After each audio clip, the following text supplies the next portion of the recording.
I'd like to ask everybody to please silence your cell phones and note that this meeting is being recorded. With that, I would like to open the December 5th, 2024 meeting of the Woburn Conservation Commission. The first thing on the agenda tonight is a public hearing for Scott Hamilton. It's an RDA. The locus is 1 Million Road, and it's for a geothermal heat system. There was someone here to speak on that. Please step up, sign in. Is there a sign-in sheet? No sign-in. I have a piece of paper here. Oh, sorry.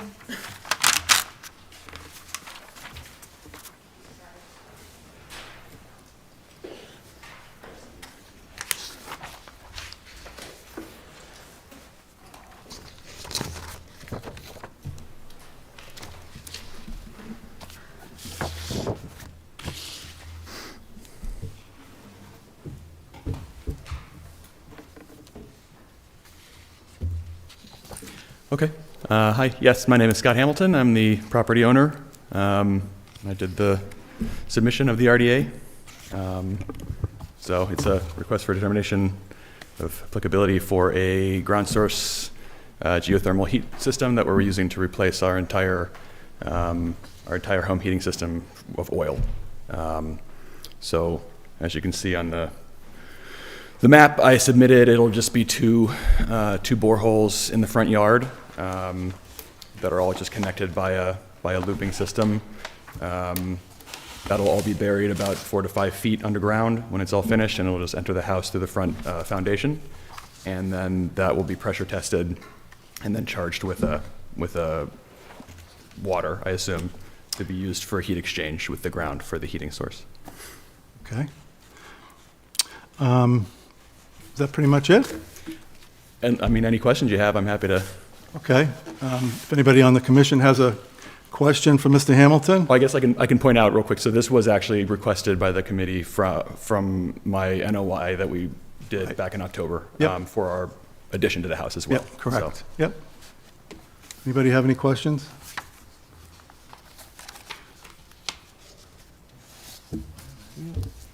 I had a couple of just questions and thoughts, I guess. So is there going to be an antifreeze added to this, to the water? Do you know? If there is, I think it'd be a very low level propylene glycol or something like that, which is right, pretty harmless. Okay. But I'm not entirely sure. Sure. Okay. And do you know how the connection is made, that loop is made? Because they're pretty far apart, right? 20 feet or so. And then you're looping the two pipes, right? At the bottom of, it's like 400 feet below the surface? No, they're connected at the top. So they're it goes down one, comes up. So each borehole has 2 pipes that go down that are connected with a U-line at the bottom. Oh, okay. So it goes down one, over to the other. Either that or it's split out and goes to both simultaneously and back. I'm not exactly sure what the plan is. I think they do both. Okay.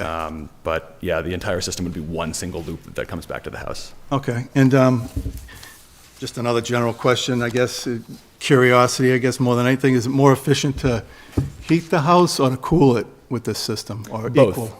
Both. Yeah. So if you consider heat pump technology, you're just moving heat from one place to another. So this system, just like an air source heat pump, is going to be, mostly we're getting it for the heating. It can be used for cooling too, obviously, if it reverses direction. But the COPD that you'd be looking at in terms of comparison to a resistive heating element, which would be kind of like a 1x, you usually get about a 4 to 5x more efficient heating capability with a geothermal than you would with anything else. Okay, great. Is there anybody in the audience that would like to be heard on this matter? I guess seeing no one, bring it back to the commission for any last thoughts, questions? So, Mr. Chairman, I just have one question. So, is there any type of maintenance that's done, preventive maintenance that's done, or operational maintenance that's done to ensure that those joints are, still solid, they're not leaking, or any of that? Is there anything in the plan about that? As far as I know, it's not necessary. From what I've read, the loop will far outlast the actual system in the house. Okay. by over 100 years. Okay. So it's very robust, from my understanding.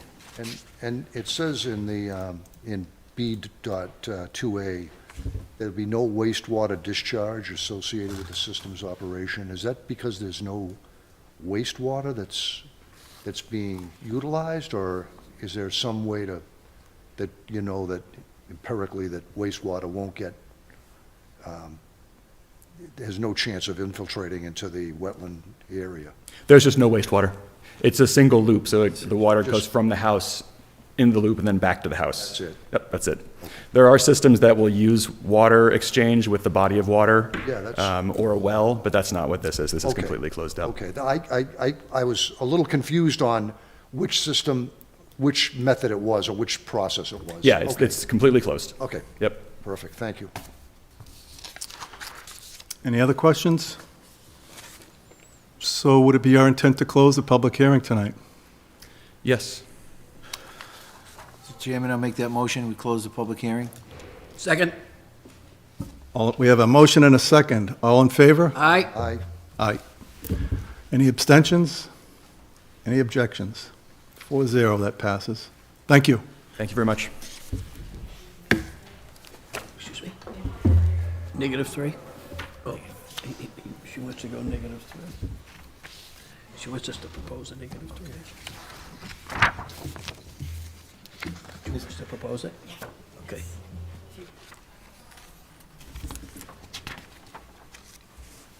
Yeah, -3. I'd like to make a motion. I would like to make a motion that 1 Million Way, the RDA, be given a -3 code, and the work is described as in the buffer zone, and it will not alter an area subject to jurisdiction under the Act. Therefore, it does not require a notice of intent. Second. We have a motion and a second. All in favor? Aye. Aye. That passes 4-0.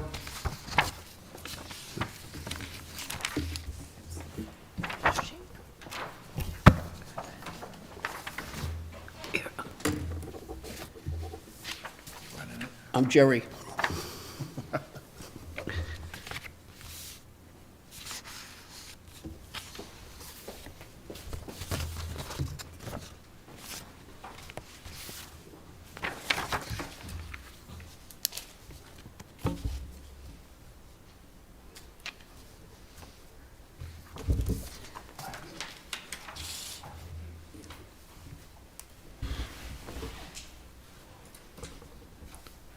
How did I do on that motion?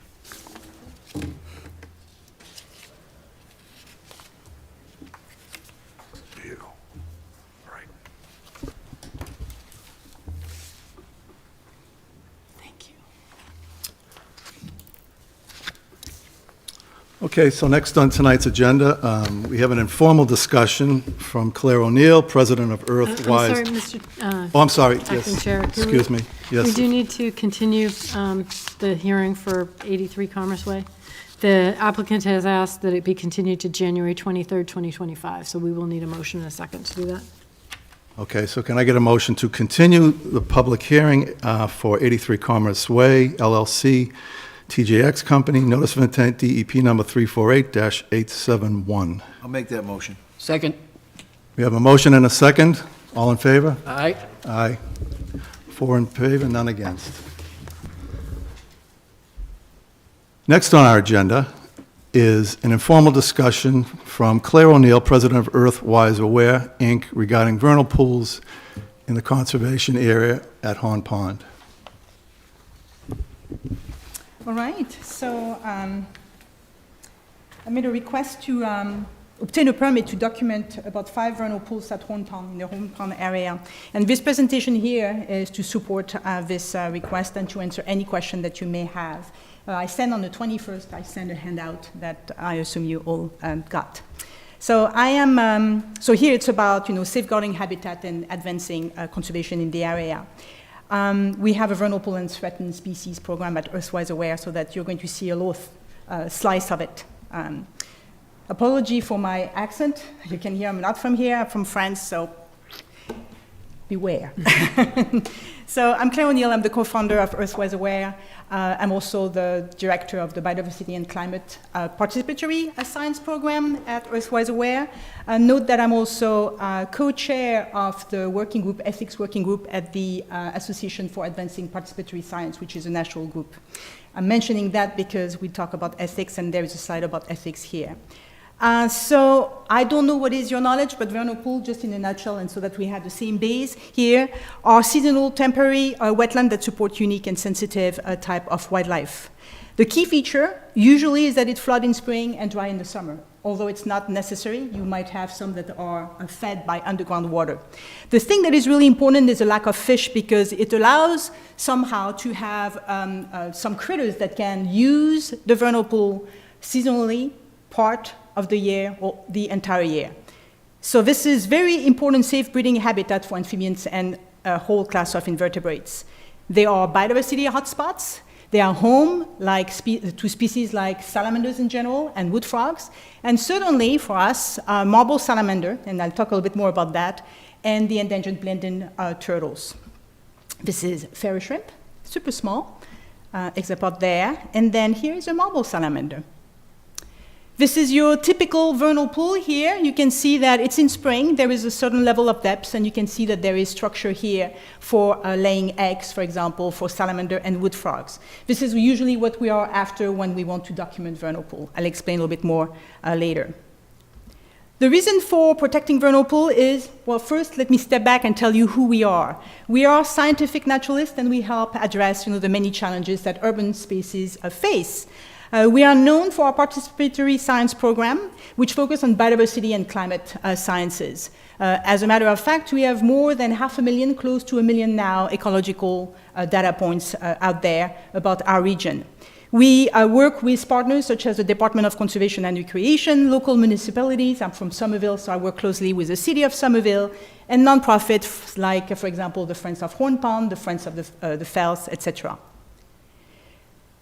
Our model, which is really a reference now, becoming more and more so, we are methodical and we really seek for actionable type of data. We are people-driven, and the data is open. Our success is that we sighted in 2023 the first marble salamander larva since 1932 in the Middlesex Fells. We work a lot in the Middlesex Fells. So that was pretty exciting. We have been monitoring about 50 vernal pools since 2018, and we have had certified with Mass Wildlife, so the Natural Heritage and Endangered Species Program, about 23, more 25, and we have 25 more in progress.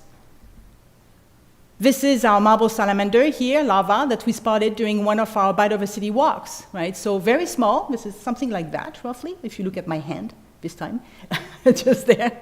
And super exciting. The reason why we spotted it, I'm going to try to place this video, right? See that? Fairy shrimp here, very small. You can see in relation to the size of the leaf, something is going to pop up. Here we are, here, and we have the marble salamander that is just there. So the reason why we were able to note that is because we know that pool. Usually we scout, for years, and so that we can really understand the ecology of the pool, so that we can really capture this kind of important, fact or phenomena. So that was very exciting here for us. So when we discovered that right away, we communicated with the Natural Heritage, with Zoo New England we partner with. This is John Burkles here. And they came after in order to sample that specific pool to see, if there were more than just one, right? So, and eventually they found something like 18, and we were with them to sample that pool. Very cool things. Very proud of that. So now, why document vernal pool at Horn Pond? Well, first, EWA studies has a bunch of studies over there. For example, when you look at the bottom of Towanda, the Towanda Hill, I call that the mountain, but it's more of a hill, there is a known population of orange sallow moths, which are actually vulnerable in our state. And we track that specifically, and we're able to successfully track them because we understand the phenology, the cycle of the bottom of that hill there. So this is a key study site. We also do a lot of bird monitoring and phenology here, so study of seasonal cycle over there, which is absolutely non-invasive here. As I said, you have in Horn Pond a lot of habitat for sensitive amphibians and reptiles, so this is very important. So the permit objective would be to document, right, to have data, evidence about what's going on in the area, so that you can enhance habitat protection and inform trail remediation and all these kind of things. The reason for that is because people often make the assumption that if you isolate a pool, you're going to save it. Actually, that's not true. What is important is really to protect the corridors, the space in between those pools. And what we have seen, observed in the region, certainly in urban spaces, is more that. A lot of fragmentation, a lot of usage. We are infamously known for our dog poop layer in the fells, right? Even the DCR showed that layer at their symposium last year. We are also infamously known for our studies of rogue trail or informal trails in the fells. So all this kind of fragmentation really deplete, biodiversity in these pools there. So that's why we want to document so that we are, better equipped to protect them. I want to mention, so scientific value is evident for me, right? We want to monitor amphibian response to environmental change, land use, and climate, of course. And of course, it's a proper or perfect way to surveil, threats, for example, like the basal fungus, which could come from Europe, my dear other country, right? So we have to be careful, well on guard. But that can only happen if you have an ethical approach to doing, a sampling or looking at those pools, which we do. We are known to have the strictest field protocol. Why? Because we really adhere very closely to leave no trace principles. And even older organizations do not match what we do. Why? Well, people are used to do things in a certain way, but for us, we strictly prohibit egg masses displacement. So a lot of organizations are going to go in that pool, displace the egg mass. We don't do that. We do underwater photography of the egg masses so that we don't displace, and we are a specific distance to the egg masses when we go after documentation of the egg masses of wood frog and salamanders in general. We also limit pool entry to a minimum. So usually we are 2 in a pool, not more. And I say that because I've seen search parties from other organizations where suddenly they have 10. And for me, as a co-chair of the ethics working group at the Association for Advancing Participatory Science, this is not a good way. We need to limit as much as possible in urban habitats, our impact. So we really usually have 2 maximum in the pool and moving at a slow pace, staying really at a distance to egg and really documenting underwater what happens with this kind of little tools there. We initiated that a few years back, and we tried at the Natural Heritage to submit that, and it worked. So, and now more and more people are following these kind of things. So that's essentially that I wanted to tell you. The conservation impact for us is really to bring cohesive, evidence-based information so that it can empower our communities to better protect our spaces. Just want to mention that vernal pools are just one slice of what we do. You had kind of a little bit of a view, or you heard about what we are doing elsewhere, poop map, etc.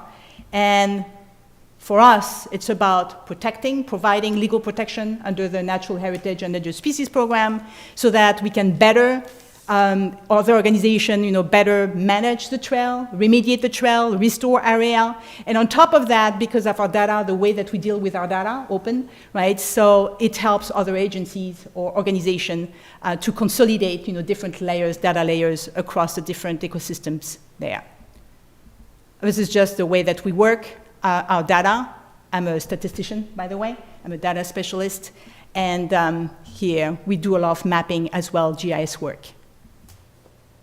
You had in the handout that I sent, I linked to the previous one. A few days ago, we released our 2024 report. So if you click on that, there is a link to this presentation that I also sent to Teresa and Jim. You'll be able to have access to the 24 report. In which, by the way, mention Horn Pond, because we had our population of orange sallow there, listed as a result of our work in the area. That's pretty much it, what I have, and I'm available for any questions. Thank you. Merci. Merci. I do have a question. Yes? You did have a slide up there. I was trying to look at it. I was keeping up with you, and I do like your accent, by the way. I was trying to stay with it. So you had a picture of Horn Pond up there? Yes, let me go back to that. Yeah. And I was I'm going trying to to- count quick, and I wasn't that fast. Oh, there. You have it also in the handout, by the way. Okay, and that's how many identified at Horn Pond now? Repeat that? How many vernal pools are identified? There is more than that, but this is the one that to us we would be interested in, right? And you have, by the way, this layer of vernal pool. Vernal pool has potential vernal pool. They have not been certified. Not You been can have certified. access to this data on the Mass Heritage Heritage Hub. Yeah, Good. yeah.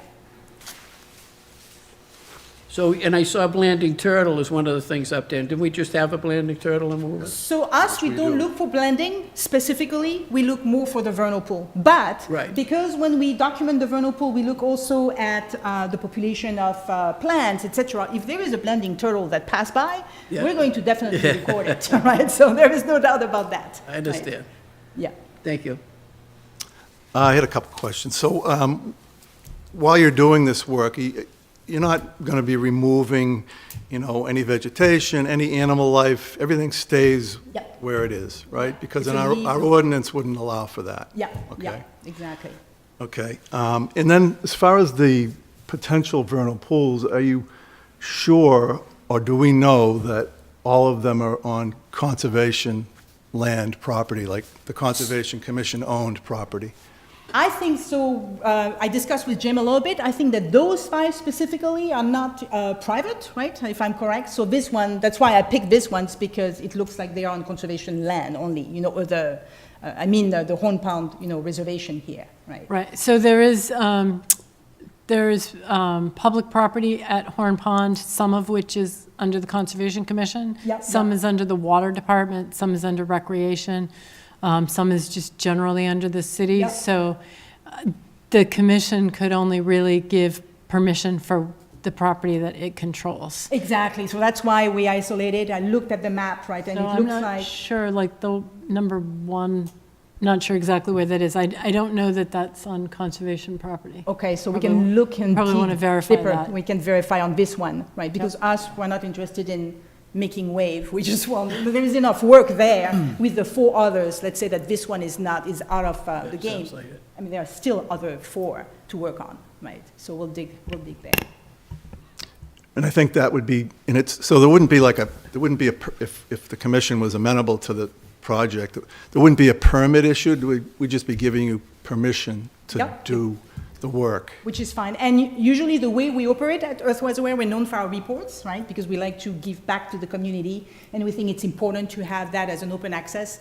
So next year, 2025, you would see the, the effort, the work that we've done in the 2025 report, right?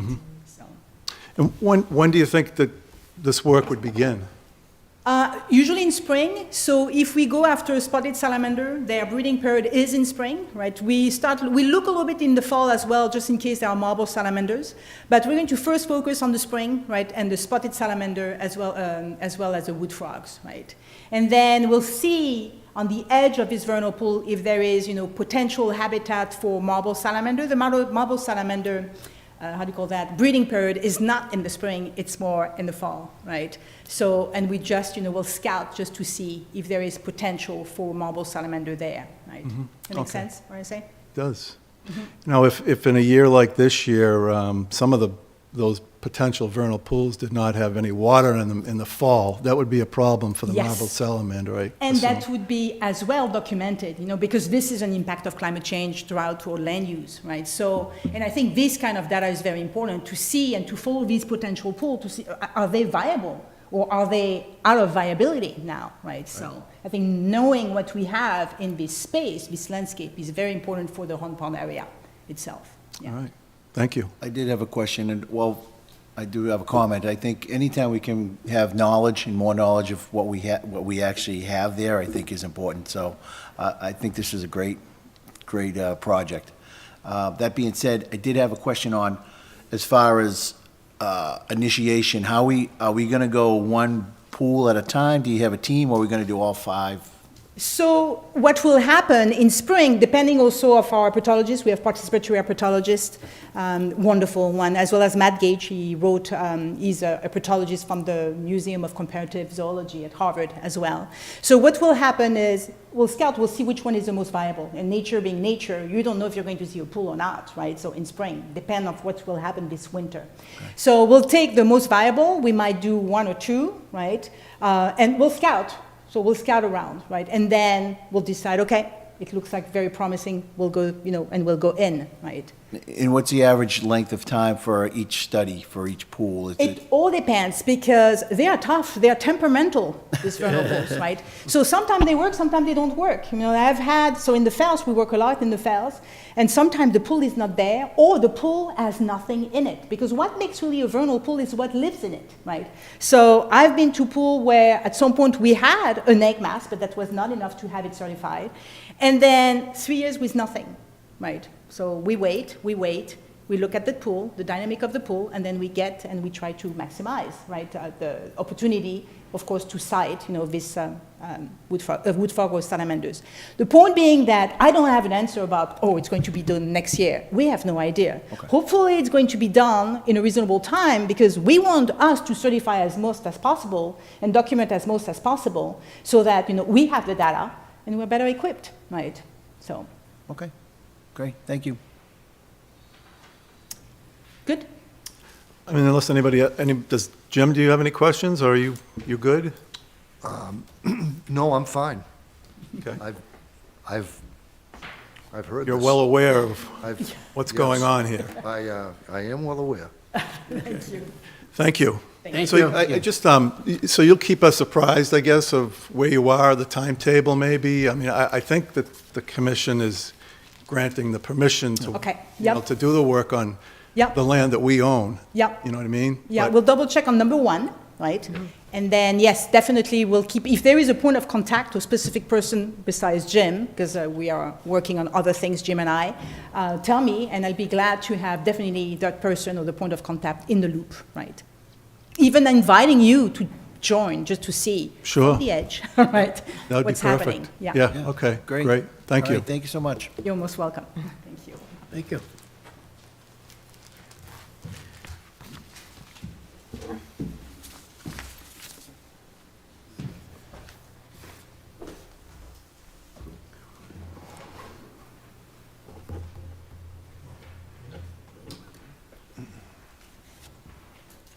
Give it to Renee.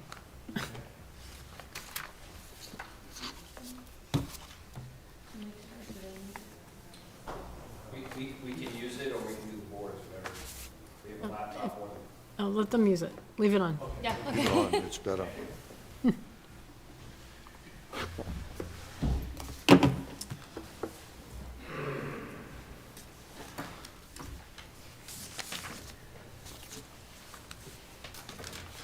Okay, next on tonight's agenda is a request for modification to plan for 316 New Boston Street, DEP number 348-835. If there's anyone to speak on this, I'd like to hear from you. Yes, good evening. That laptop if you need. I'm just connecting to this. Yeah, you can unplug those and you can shut the laptop. Thank you.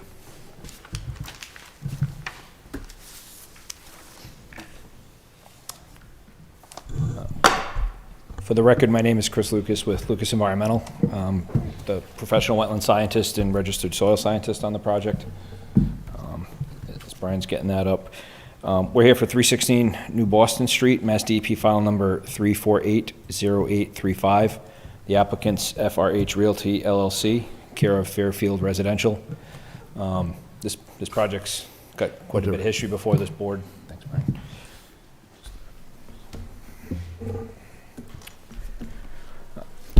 Thank you. So as you can see, this is the overall development off 316. New Boston Street's located to the north and east, up onto the right of the corner there. The board issued an order of conditions in September of 2021. It was extended to September of 2027. The applicant was back before you in August of 2023 for a minor modification at that time, which incorporated some minor revisions that were approved by the city council and incorporated into the project. The board did approve a minor amendment at that time without further notification, abutter notification, or legal ads. We're here tonight again for another minor modification. The main reason for that is there's a surplus of soil from the overall redevelopment of the site here. And we have 2 areas that we're proposing the modifications, primarily to regrade these areas and provide additional landscaping. So we're creating more of a buffer and screening at these 2 locations to increase the aesthetics and provide a little bit more of a buffer for the residents. I will start with, oops, is that the right way? The first area is along the, I don't know how well you can see the coloring on there, but along this area here, basically the work area, the modification is along this area here. This is the landfill. This is the western property line. This area, we're proposing to regrade a portion. I don't know if you have packets in front of you. We had provided copies. You can see we provided a redlined version, so the area's in red, which doesn't come out great on the screen. So it's through here, and there's regrading through this portion here. This is the isolated wetland D, which does extend onto the landfill property. This area was confirmed not to be isolated land subject to flooding through part of the NOI. It is confirmed as an isolated vegetated wetland, which would not be jurisdictional under the Wetland Protection Act or the local, with the Conservation Commission. It's the federal jurisdiction is going away on this with the Sackett versus the EPA ruling in May of 2023, which effectively has removed jurisdiction on isolated wetlands that are not connected to any waters of the United States. In short summary, the Supreme Court decision ruled that it did not change the definition of a wetland. It upheld the state's authority to address water pollution via regulation of land and water use, which is effectively the 401 Water Quality Certification Program. It also restricts now which wetlands and other surface waters the federal government directly regulates. Specifically, it reduced the U.S. Army Corps of Engineers jurisdiction such that some previously federally regulated features will now be considered isolated wetlands, and that those are only typically regulated by the state if applicable. So in this case, it wouldn't be regulated by the state, or obviously here, in your case, the local. The Supreme Court also substantially reduced the definition of adjacent wetlands so that adjacent only includes wetlands that are actually bordering or touching a water of the U.S., which is a river or a stream or other water body. So in effect, this wetland is not locally, state, or federally regulated. So that's one of the modifications we're proposing along this portion, and the other modification area is located along near the railroad tracks. This is the municipal boundary with Wilmington. Wilmington's to the left, Woburn's here. There's a ditch that runs along the railroad track, which has a 100-foot buffer zone. That was delineated as part of the NOI. This area in green is an isolated wetland G. If you recall, this is the area that may or may not be isolated land subject to flooding. Because we weren't touching it, we all agreed that we didn't need to run through and spend the time and money on the calculations for the engineering. That was included as, I believe, a fact of finding or condition in the order. We are still not touching it. A lot of the regrading is on the Wilmington side. We will be filing a permit application with the Conservation Commission. But on the Woburn side, we are regrading this area here, as well as the stormwater feature. We'll have some minor regrading, none of which will be directly in that isolated vegetated wetland. And there are obviously no direct impacts to the bank. It's all within the 100-foot buffer zone to the intermittent bank. So with that, Brian McCarthy from R.J. O'Connell and Associates is here to answer any questions you may have. We believe these changes are minor in the overall scale of the project, and seeking approval as a minor modification from the board this evening. Thank you. Anybody have any questions? Yeah, if I may. So with this site, just refresh my memory, are you restricted from removing any of the soil off-site, or is this just a design where you had a surplus and you just want to throw it around there? There is a surplus. We're not directly restricted from removing from the site, but there is a cost associated with that. Okay, so it's a cost thing, it's not a restriction. I wasn't sure. No, it's close to the landfill. Okay. No, there's no restriction or anything with it. And this was more due to the cost of everything today. It was one less cost, plus it provides the added benefit of some screening and raising the topography a bit along the edges there, particularly adjacent to the old landfill. So- Okay, and when we say we're gonna raise it up, I'm just looking at numbers here, so we going from, is it 80 up to 95, is that, are we talking 5 feet, 10 feet? In the wetland D, it's about 5 feet, correct, Brian? I think we're talking about Okay. 5 feet. Yeah, in that wetland D area, it's about, going up from about 86 to 90, to 91, so 5 feet, say, average. 5 feet, okay. And I believe we're 10 feet on the Wilmington In side. the 80 to Wilmington 90. side, we got up to 10 feet, yes. On that's what, okay, on the top side there? Correct.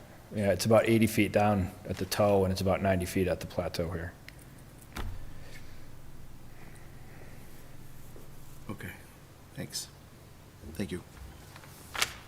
I have a couple questions. So the minor change that you alluded to that we had granted, what was that change? Do you remember? I wasn't here for that, Brian. You? Yeah, so we had made some changes to the sport court area where the ball courts and the dog park. And at the same time, the drive that's adjacent to those courts, right there, we pulled that further from the building. It was hugging the building too close. We pulled it out more. So that was pretty much the biggest change in that area. There were other minor tweaks around the site, but nothing significant. It was mainly in that ball court and dog park area that the changes happened. Okay.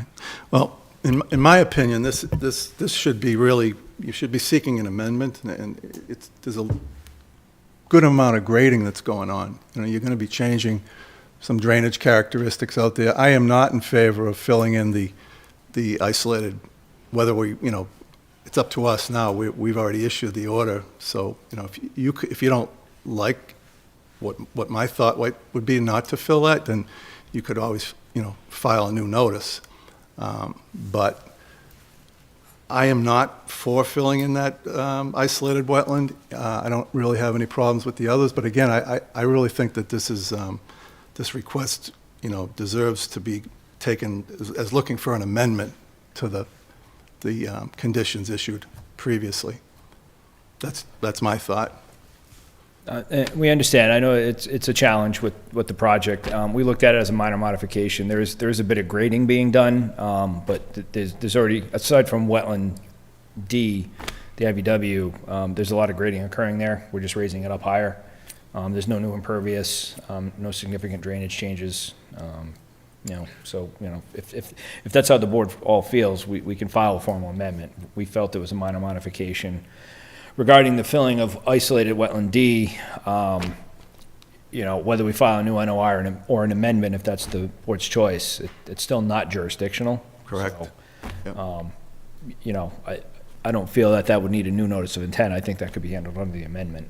Because there's actually, this area has no jurisdiction under the state or local whatsoever. There's no buffer zones or anything there. I get that, yeah, So, for sure. But you know, obviously, there is, we're here, we have an order of conditions, and we're here to, you know, Right. it is a change to the order, and you know, Yeah. we're here to work with you. there is an ability to store water there. I get that it's not jurisdictional to us, but what you're also doing is by filling in that area, you're cutting off the adjacent property's connection to it.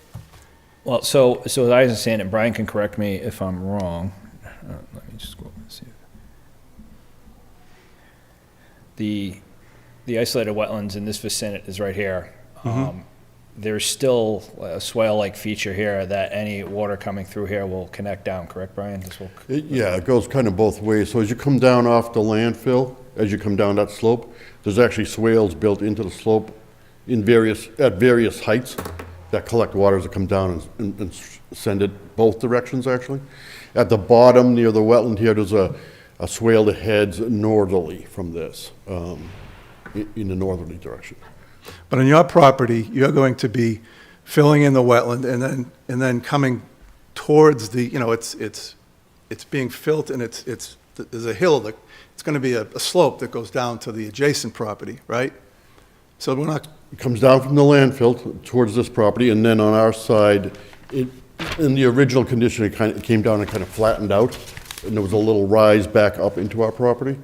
So what we're doing, it won't change the direction of any of the water flow. It will reduce the size of that. Right. wetland Right. area.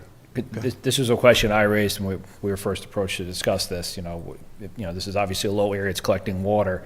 Is this gonna affect the landfill? And that's why we discussed it. It won't affect any of the water coming off the landfill, it'll still go where it's going now and continue down towards the south, or the north, depending on where it pitches. Okay. That's really all I have, right? I mean, my thought is that we should be asking you to seek an amendment for this, but I'm one of 4 right now. I'm not sure how everybody else wants to go. Well, I have a question. So the change of the grade, so what does it do to the runoff calculations? You had original runoff calculations Right. that were presented with this, but I don't see any new calculations that show that there's no impact to the runoff or the ability to infiltrate correctly or deposit correctly, or that the grade isn't going to erode. I don't see any of that. Right, so from a runoff standpoint, that area that we're talking about at the wetland, it is a low area. The change in the grade doesn't direct any more stormwater onto the property or off the property. We're basically lifting that area up. It's not additional pervious area, it's all vegetated and will be after the fill. So the drainage pattern remains the same, and the runoff amount stays the same because there's no change in the surface cover. It's all the same. Okay. And the grades won't, the water will still flow in the same directions that it flows.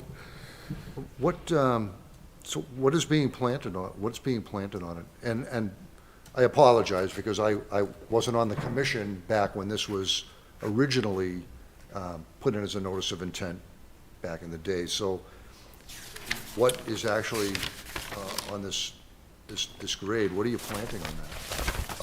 Sorry. Well, in the original notice of intent, it was the wildlife mix, what's the name of it? There was a New England Conservation Wildlife Mix? Wildflower mix. That was the original design, and now with the grades being lifted up, what we're gonna do is add some more trees and shrubs in there. The trees would be Norway spruce, eastern white pine, and dogwoods. And that's in both areas? Both areas, In both areas, okay. Thank you.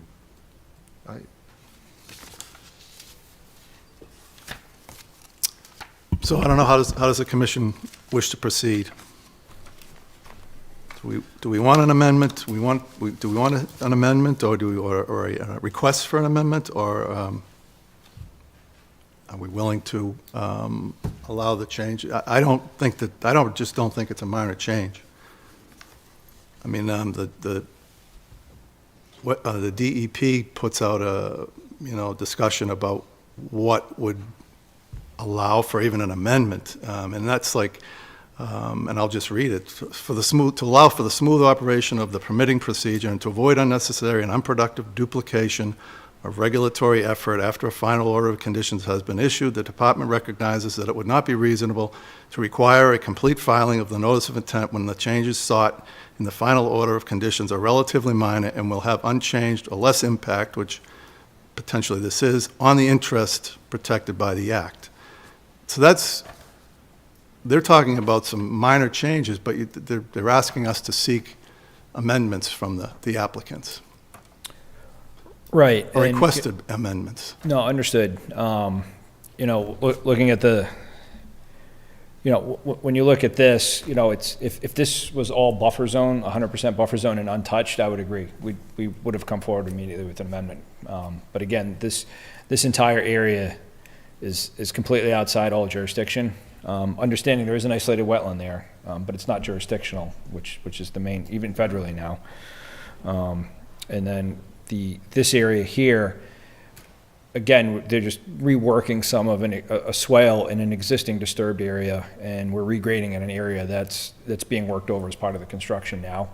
So it's not like we're disturbing new area. We're not really, if you follow me in that sense. So in this area here, this is the 150-foot buffer zone, and here's the 100-foot buffer zone. So we're limited to some reworking of a stormwater swale as well as the grading along the municipal boundary, which most of it, this is all outside 100 feet, and this little bit's within the 150. So we looked at it minor and, in the overall scheme that we're not impacting anything new in jurisdictional areas. That's how we looked at it, as minor. So it really is a minor effect. It looks big because it's a lot of grading, but it isn't in the overall context of the site and the disturbance of the site.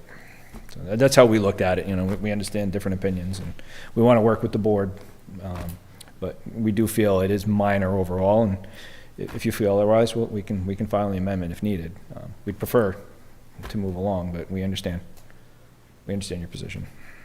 Yeah, I mean, it just kind of, you had such a huge site to work with, and now we've got, some excess loam that we don't want to pay to have trucked out of there. I mean, I can't even imagine that the cost of that is as compared to the cost of that whole project. Like, to me, it's not a good enough reason to fill in a isolated wetland because we have extra loam left over.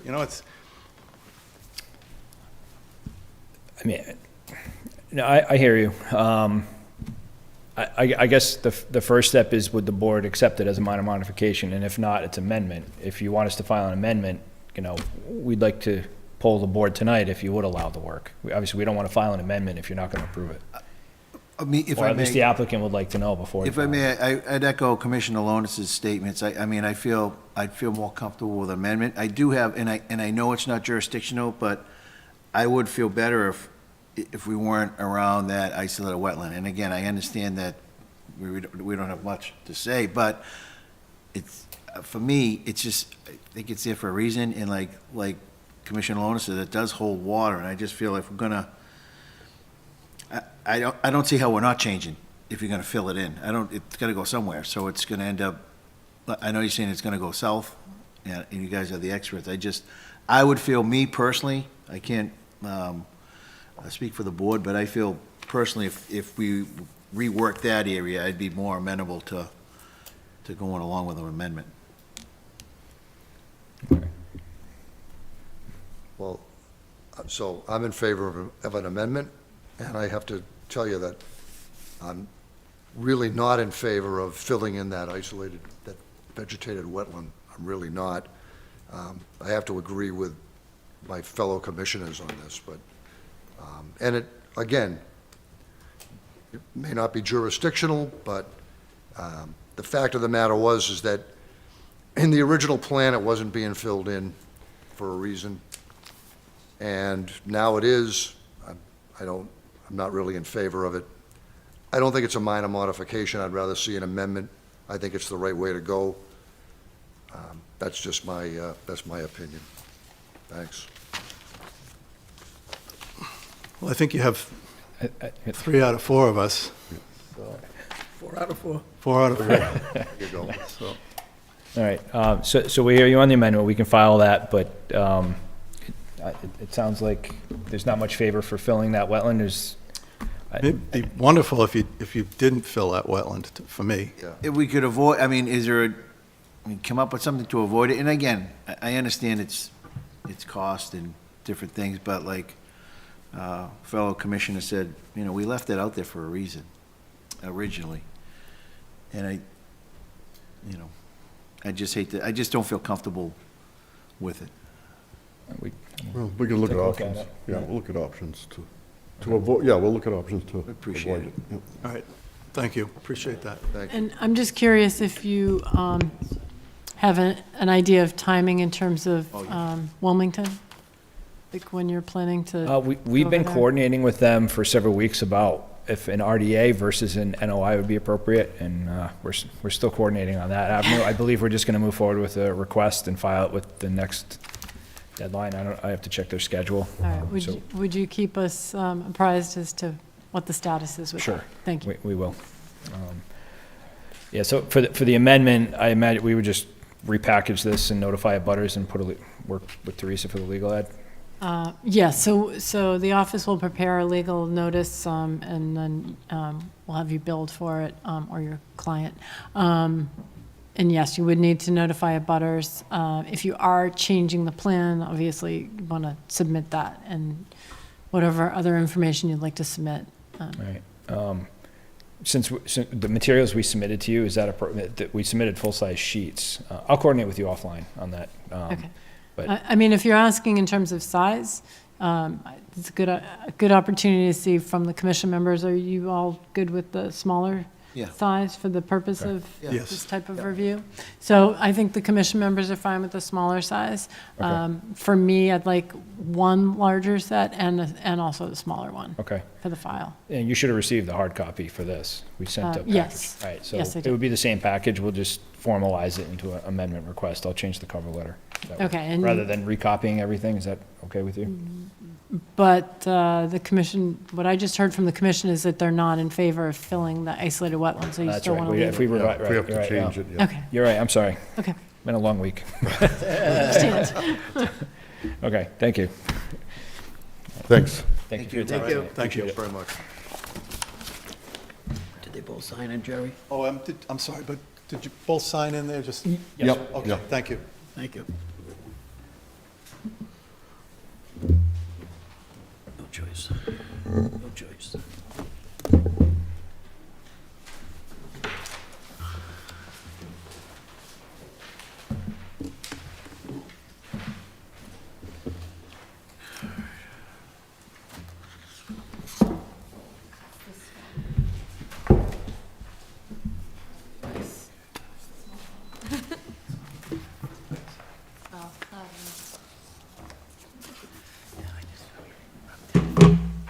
Right. Right.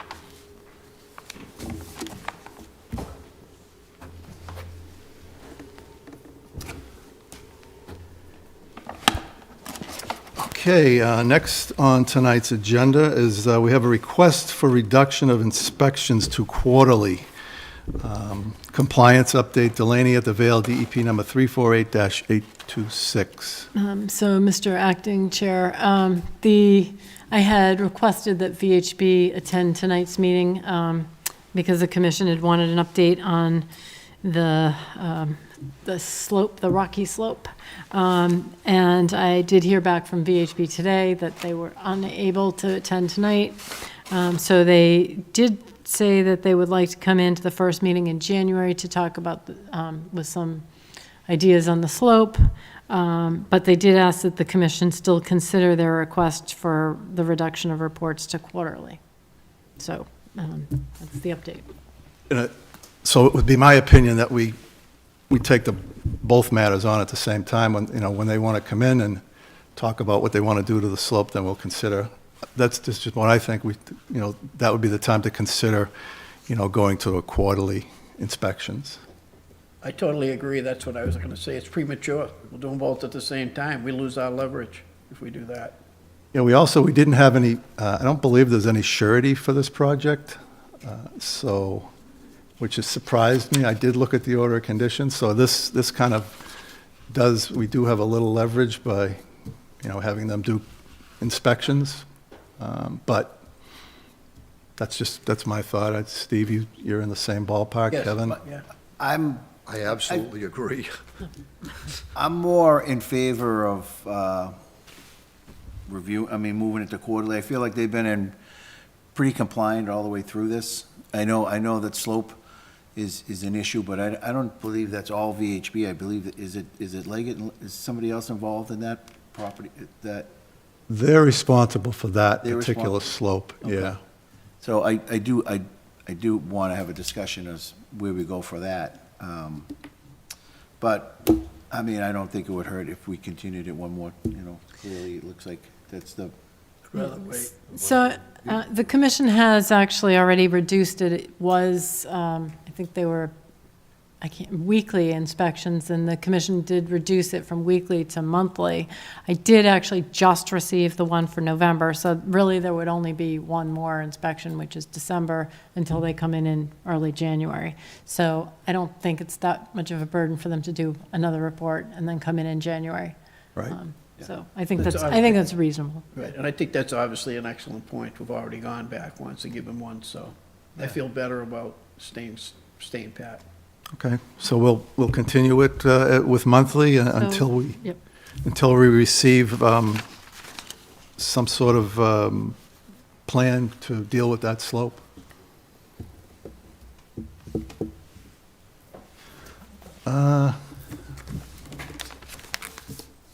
Next on our agenda this evening is the minutes of November 21st, 2024.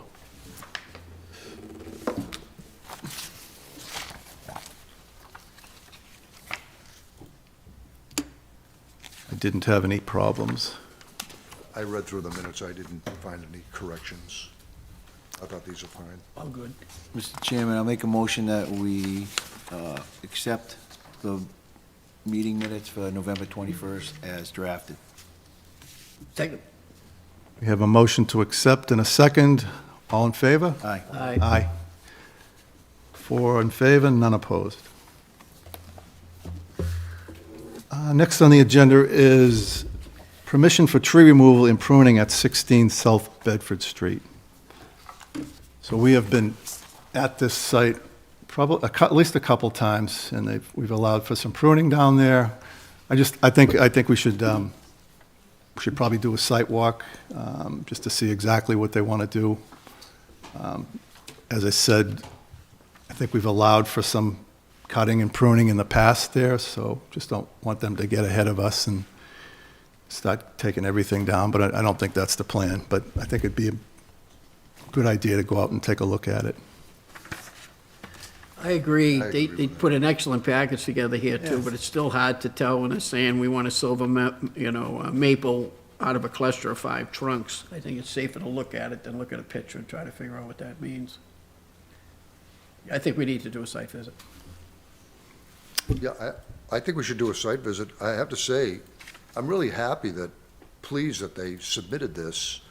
And they even said they went through this process 3 years ago, which I think that's really good, that they came in, and it's a good package. It's got good photos in it. You can Absolutely. really see it. Yeah. And, yeah, this is what, this is good stuff. I'd like to see this, everybody do this type of thing. Yeah, it was a good package, for Agreed. sure. All right, so anybody have any dates that they might be available to get out there? Is this weekend working for anybody? This weekend is no good for me. Yeah, we're getting close to Christmas, so weekends are gonna be tough. Which, It- I it can gets do this dark week, I early. can go out there this weekend. I can go out, Well, there's only 4 of us here, so maybe Jim and I, if we'll get out there this weekend, everybody can kind of get out maybe on their own. Unless we can do it on a weeknight. I think weeknights are going to be tough unless you Because do it it's really get early. be in the dark. But if you choose a date and time, I can let the other commission members know who aren't present tonight, and if they can join you, that would be good.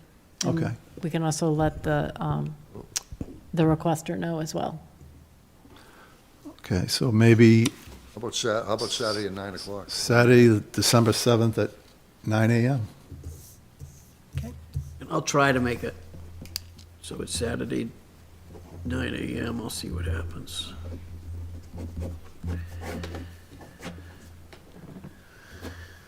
Okay, next on the agenda is to schedule site visits. Do we have any other? We don't have any others? Okay, that's good. Well, actually, I should say the commission did receive a new filing for 42 Green Street, which is the decommissioning of the Eversource building there. So I don't know if, I believe the commission went out there before for previous filing, but I don't know if you want to schedule a site visit, or it'll be on the next agenda. Maybe we can schedule it when it comes up, I guess. Okay. All right, next on the agenda is the issuance of an order of conditions for Joseph Martinetti, notice of intent DEP number 348-0876. The locus is 335 Washington Street and 28 Cedar Streets for parking lot improvements and a play area.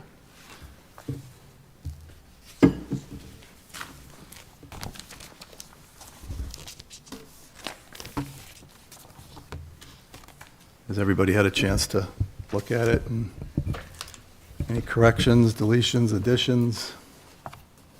I didn't see anything. I didn't, Mr. Acting Chairman, I read through it, I didn't have any changes. I thought it was very well written.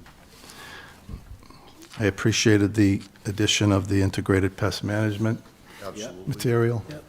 Thank you. I think it's a good thing to do going forward, for sure. So if I could get a motion on this order? I'll make that motion, that we issue the order conditions for Joseph Martinetti, NOI DEP 3480876 for 35 Washington and 28 Cedar Streets as drafted. Second. Okay, we have a motion and a second. All in favor? Aye. Aye. 4 in favor, none against.